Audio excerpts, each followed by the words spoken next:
Everyone, welcome back to select IAS. दोस्तों, आज की वीडियो में हम बात करेंगे आर्ट एंड कल्चर और एंशिएंट हिस्ट्री के एक बहुत ही इंपॉर्टेंट टॉपिक बुद्धिज्म के बारे में। आज की वीडियो में हम बात करेंगे बुद्धिज्म से यूपीएससी के प्रीवियस ईयर में कौन कौन से क्वेश्चंस हैं जो आपसे पूछे गए हैं।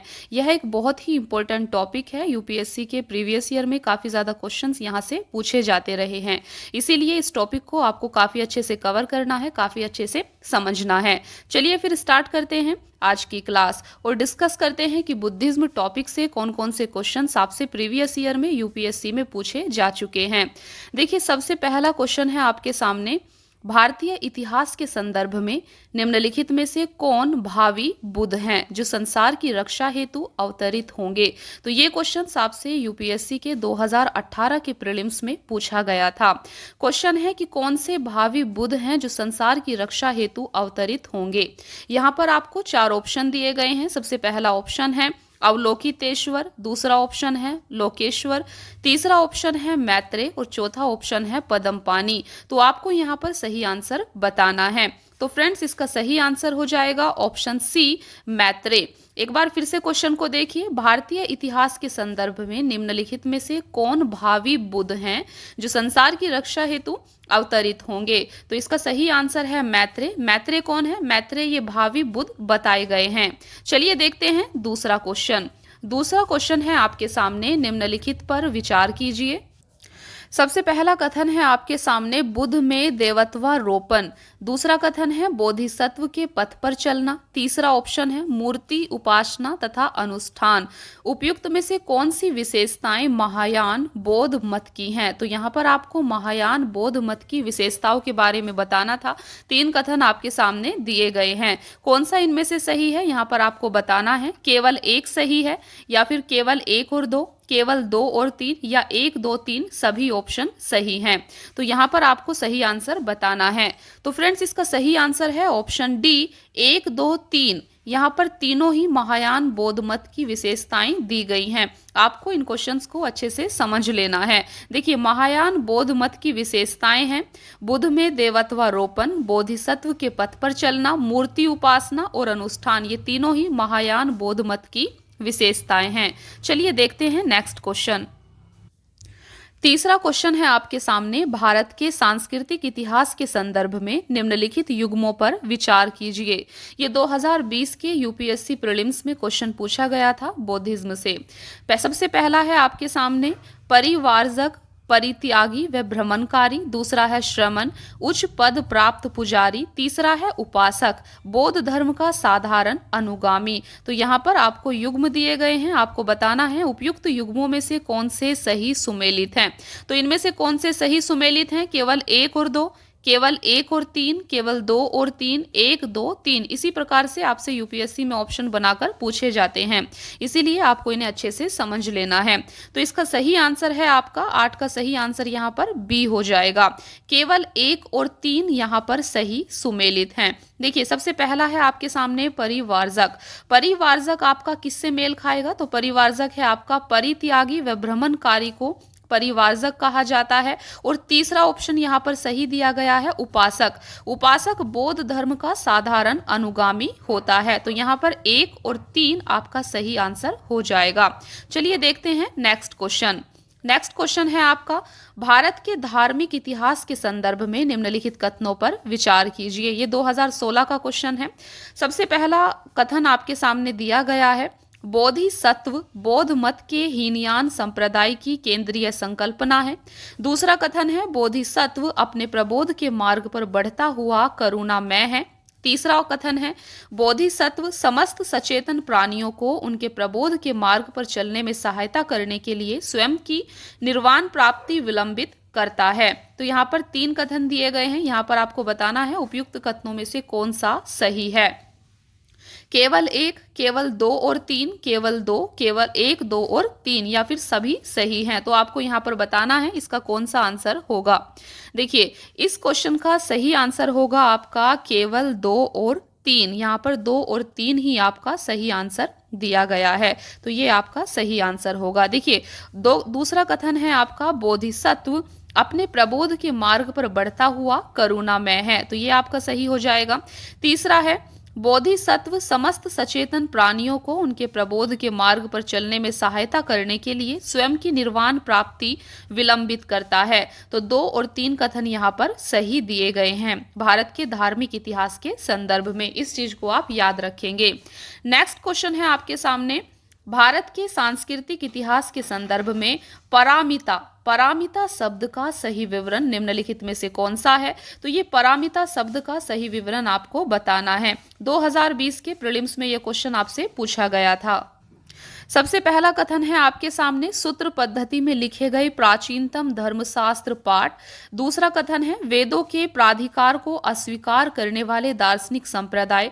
तीसरा कथन है, परिपूर्णताएं जिनकी प्राप्ति से बोधिसत्व पथ प्रस्तुत हुआ। चौथा ऑप्शन है, आरंभिक मध्यकालीन दक्षिण भारत की शक्तिशाली व्यापारी श्रेणियां। तो यहाँ पर आपको परामिता शब्द का सही विवरण बताना था। इसका सही आंसर हो जाएगा आपका ऑप्शन सी, परिपूर्णताएं जिनकी प्राप्ति से बोधिसत्व पथ प्रस्तुत हुआ था। तो परामिता का सही विवरण यह है। नेक्स्ट क्वेश्चन है आपका, निम्नलिखित राज्यों में से किनका संबंध बुद्ध के जीवन से था? यहाँ पर आपको बताना है निम्नलिखित राज्यों में से किनका संबंध बुद्ध के जीवन से था। 2015 के यूपीएससी के प्रीलिम्स में ये क्वेश्चन पूछा गया था। तो 4 राज्य यहाँ पर आपको दिए गए हैं, अवंती, गांधार, कौशल और मगध। इन 4 राज्यों में से बुद्ध के जीवन से किनका संबंध था, ये आपको यहाँ पर बताना है। देखिए यहाँ पर कूट आपको दिए गए हैं। सबसे पहला ऑप्शन है 1, 2 और 3। दूसरा ऑप्शन है केवल 2 और 3। तीसरा ऑप्शन है 1, 3, 4 और चौथा ऑप्शन है केवल 3 और 4। तो यहाँ पर सही आंसर हो जाएगा ऑप्शन डी, केवल 3 और 4। ये आपका सही आंसर है। तो निम्नलिखित राज्यों में से किनका संबंध बुद्ध के जीवन से था? एक तो तीसरे राज्य का 3 और 4 का, कौशल और मगध का संबंध बुद्ध के जीवन से था। नेक्स्ट क्वेश्चन है आपका, भारत के धार्मिक इतिहास के संदर्भ में निम्नलिखित कथनों पर विचार करें। 2017 का प्रीलिम्स का ये क्वेश्चन है। सबसे पहला कथन है, सातांत्रिक और सम्मितीय जैन मत के संप्रदाय थे। दूसरा यहाँ पर कथन आपको दिया गया है, सर्वास्तिवादियों की मान्यता थी कि दृष्ट दिग्विजय के अवयव पूर्णतः क्षणिक नहीं हैं, अपितु अव्यक्त रूप में सदैव विद्यमान रहते हैं। उपयुक्त में से कौन सा कथन सही है? केवल 1, केवल 2, 1 और 2 दोनों, न तो 1 और न ही 2। तो सही आंसर यहाँ पर आपको बताना है। तो फ्रेंड्स इसका सही आंसर हो जाएगा आपका बी, ऑप्शन बी, केवल 2। केवल 2 कथन यहाँ पर आपका सही दिया गया है। देखिए दूसरा कथन है, सर्वास्तिवादियों की मान्यता थी कि दृष्टि दिग्विजय के अवयव पूर्णतः क्षणिक नहीं है, अपितु अव्यक्त रूप में सदैव विद्यमान रहते हैं। तो ये कथन यहाँ पर आपका सही हो जाएगा। चलिए देखते हैं नेक्स्ट क्वेश्चन। नेक्स्ट क्वेश्चन है आपका, भारत के धार्मिक इतिहास के संदर्भ में निम्नलिखित कथनों पर विचार करें। सबसे पहला कथन है, स्थाविरवादी महायान बौद्ध धर्म से संबंधित है। दूसरा कथन है, लोकोत्तरवादी संप्रदाय बौद्ध धर्म के महासंघिक संप्रदाय की एक शाखा थी। तीसरा कथन है, महासंघिकों द्वारा बुद्ध के देवत्वारोपण ने महायान बौद्ध धर्म को प्रोत्साहित किया था। उपयुक्त कथनों में से कौन सा सही है? केवल 1 और 2, केवल 2 और 3, केवल 3 या 1, 2, 3। तो कौन सा कथन यहाँ पर सही है ये आपको बताना है। तो फ्रेंड्स इस क्वेश्चन का सही आंसर हो जाएगा ऑप्शन बी, केवल 2 और 3 यहाँ पर सही दिए गए हैं। दूसरा कथन है, लोकोत्तरवादी संप्रदाय बौद्ध धर्म के महासंघिक संप्रदाय की एक शाखा थी। तीसरा कथन है, महासंघिकों द्वारा बुद्ध के देवत्वारोपण ने महायान बौद्ध धर्म को प्रोत्साहित किया था। तो 2 और 3 यहाँ पर आपका सही आंसर दिया गया है। तो ये आपका सही हो जाएगा। चलिए देखते हैं नेक्स्ट क्वेश्चन है आपका, बोधिसत्व पद्मपाणि का चित्र सर्वाधिक प्रसिद्ध और प्राय चित्रित चित्रकारी है। जो आपको बताना है, बोधिसत्व पद्मपाणि का चित्र कहाँ पर पाया जाता है? अजंता में, बादामी में, बाघ में या फिर एलोरा की गुफाओं में। ये क्वेश्चन आपसे 2017 के यूपीएससी प्रीलिम्स में पूछा गया था। तो फ्रेंड्स इसका सही आंसर हो जाएगा आपका ऑप्शन ए, अजंता में। बोधिसत्व पद्मपाणि का चित्र सर्वाधिक प्रसिद्ध है और यह चित्रित चित्रकारी है अजंता की। तो ये बेसिकली अजंता की गुफाओं में पाया जाता है, इसे आपको याद रखना है। नेक्स्ट क्वेश्चन है आपके सामने, भारत में बौद्ध इतिहास परंपरा और संस्कृति के संबंध में निम्नलिखित युग्मों पर विचार करें। 2014 का यूपीएससी का प्रीलिम्स का क्वेश्चन है। यहाँ पर एक तरफ आपको विख्यात तीर्थ स्थल दिए गए हैं और दूसरी तरफ उनके अवस्थान दिए गए हैं कि कहाँ पर वो हैं। देखिए, आपको यहाँ पर बताना है उपयुक्त युग्मों में से कौन से सही सुमेलित हैं। सबसे पहला युग्म आपको दिया गया है टाबो मठ और मंदिर संकुल। क्या यह स्पीति घाटी से इसका सही मिलान होगा? दूसरा है लहोसव लाखांग मंदिर नाको जंस्कार घाटी से क्या इसका मिलान होगा? तीसरा है अलवी मंदिर संकुल, क्या इसका लद्दाख से सही सुमेलित होगा? तो आपको यही यहाँ पर बताना है उपयुक्त युग्मों में से कौन से सही सुमेलित हैं। इसका सही आंसर हो जाएगा आपका ऑप्शन सी, केवल 1 और 3 यहाँ पर सही सुमेलित हैं। देखिए, सबसे पहला था आपका टाबो मठ और मंदिर संकुल, ये आपका स्पीति घाटी से ही इसका मिलान होगा। तीसरा है अलवी मंदिर संकुल, लद्दाख से ही इसका सही मिलान होगा। तो ये 2, 1 और 3 यहाँ पर आपको सही दिया गया था। नेक्स्ट क्वेश्चन है आपका, निम्नलिखित राज्यों में से किनका संबंध बुद्ध के जीवन से था? देखिए, ये क्वेश्चन हम ऊपर भी डिस्कस कर चुके हैं, आपको यहाँ पर बताया था कि किसका संबंध बुद्ध के जीवन से था। सही आंसर आपको पता है ऑप्शन सी है, केवल 3 और 4 कौशल और मगध का संबंध बुद्ध के जीवन से था। नेक्स्ट क्वेश्चन है आपका, भगवान बुद्ध की प्रतिमा कभी कभी एक हस्त मुद्रा युक्त दिखाई गई है जिसे भूमि स्पर्श मुद्रा कहा जाता है। यह किसका प्रतीक है? तो आपको ये बताना है कि भगवान बुद्ध की एक हस्त मुद्रा जो भूमि स्पर्श मुद्रा में दिखाई देती है, यह किसका प्रतीक है? 2012 के प्रीलिम्स में ये क्वेश्चन आपसे पूछा गया था। तो आपको बताना है, सबसे पहला ऑप्शन है आपके सामने, मार पर दृष्टि रखने एवं अपने ध्यान में विघ्न डालने से मार को रोकने के लिए बुद्ध का धरती का आह्वान। दूसरा कथन है, मार के प्रलोभनों के बावजूद अपनी सुचिता और शुद्धता और साक्षी होने के लिए बुद्ध का धरती का आह्वान। तीसरा ऑप्शन है, बुद्ध का अपने अनुयायियों को स्मरण कराना कि वे सभी धरती से उत्पन्न होते हैं और अंततः धरती में विलीन हो जाते हैं, अतः जीवन संक्रमणशील है। डी ऑप्शन दिया गया है। इस संदर्भ में दोनों ही कथन ए एवं बी सही है। तो आपको बताना है भूमि स्पर्श मुद्रा का सही मतलब यहाँ पर क्या है। भूमि स्पर्श मुद्रा बुद्ध की ये किसका प्रतीक है, ये चीज आपको यहाँ पर बतानी है। तो फ्रेंड्स, इसका सही आंसर है आपका ऑप्शन बी, मार के प्रलोभनों के बावजूद अपनी सुचिता और शुद्धता और साक्षी होने के लिए बुद्ध का धरती का आह्वान भूमि स्पर्श मुद्रा का प्रतीक है।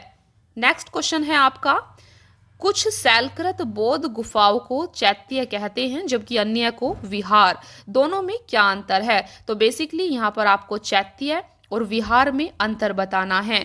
सबसे पहला है आपके सामने ऑप्शन, विहार पूजा स्थल होता है जबकि चैत्य बौद्ध भिक्षुओं का निवास स्थान होता था। दूसरा ऑप्शन है, चैत्य पूजा स्थल होता है जबकि विहार बौद्ध भिक्षुओं का निवास स्थान है। तीसरा ऑप्शन है, चैत्य गुफा के दूर के सिरे पर स्तूप होता है जबकि विहार गुफा पर अक्षय कक्ष होता है। ऑप्शन डी, दोनों में कोई वस्तुपरक अंतर नहीं होता। तो आपको सही आंसर इसका बताना है। तो फ्रेंड्स, इसका सही आंसर हो जाएगा ऑप्शन बी, इसे आपको अच्छे से ध्यान में रखना है। देखिए, चैत्य पूजा स्थल होता है जबकि विहार बौद्ध भिक्षुओं का निवास स्थान को कहा जाता था। तो आपको चैत्य और विहार के बारे में इस चीज को याद रखना है कि चैत्य पूजा स्थल है जबकि विहार बौद्ध भिक्षुओं का निवास स्थान था। नेक्स्ट क्वेश्चन है आपका, निम्नलिखित में से कौन सा एक बौद्ध मत में निर्वाण की अवधारणा की सर्वश्रेष्ठ व्याख्या करता है? ये क्वेश्चन आपसे 2013 के प्रीलिम्स में पूछा गया था। देखिए, आपको बताना है बौद्ध मत में निर्वाण की अवधारणा का सर्वश्रेष्ठ व्याख्या कौन करता है। सबसे पहला कथन है आपके सामने, तृष्णा रूपी अग्नि का विलुप्त होना। दूसरा कथन है, स्वयं की पूर्णता अस्तित्वहीनता। तीसरा कथन है, परमानंद एवं विश्राम की स्थिति। चौथा कथन है, धारणितीत मानसिक अवस्था। तो आपको यहाँ पर निर्वाण की अवधारणा का सर्वश्रेष्ठ व्याख्या बतानी थी। तो फ्रेंड्स, इसका सही आंसर हो जाएगा आपका ऑप्शन ए। ऑप्शन ए इसका सही आंसर है, तृष्णा रूपी अग्नि का विलुप्त होना। देखिए, बौद्ध मत में निर्वाण की अवधारणा की सर्वश्रेष्ठ व्याख्या है तृष्णा रूपी अग्नि का विलुप्त होना। ये आपका सही आंसर होगा। तो इन्हें आपको याद रखना है। तो फ्रेंड्स, आज की वीडियो में हमने डिस्कस किया आर्ट एंड कल्चर और एंशिएंट हिस्ट्री का एक बहुत ही इंपॉर्टेंट टॉपिक बुद्धिज्म से हर साल आपसे एग्जाम में क्वेश्चन पूछे जाते हैं। काफ़ी इंपॉर्टेंट टॉपिक है, इसे आपको अच्छे से प्रिपेयर करना है। और आज की वीडियो में हमने बुद्धिज्म से आए हुए प्रीवियस ईयर के सभी क्वेश्चंस को काफ़ी अच्छे से डिस्कस किया है। अभी आप इस टॉपिक की काफ़ी अच्छे से तैयारी कर पाएंगे। तो फ्रेंड्स, ऐसे ही यह सीरीज आपकी कंटिन्यू रहेगी। आपको डेली क्लासेस को देखना है। डेली हम यूपीएससी और यूपी पीसीएस में आए प्रीवियस ईयर क्वेश्चंस को डिस्कस करेंगे। यहाँ पर आपको सभी सब्जेक्ट के प्रीवियस ईयर क्वेश्चंस बताए जाएंगे। आपको बताया जाएगा कौन से सब्जेक्ट के किस टॉपिक से कौन कौन से क्वेश्चंस हैं जो आपसे प्रीवियस ईयर में पूछे जा चुके हैं। तो आपको डेली कंटिन्यू इन क्लासेस को देखना है, ज़्यादा से ज़्यादा हमें सपोर्ट करना है ताकि हमें आपका फीडबैक मिलता रहे। तो फ्रेंड्स, आज की वीडियो में इतना ही। मिलते हैं फिर नेक्स्ट क्लास में। Thank you so much friends for watching the class. Keep watching. Please like, share and subscribe. Thank you.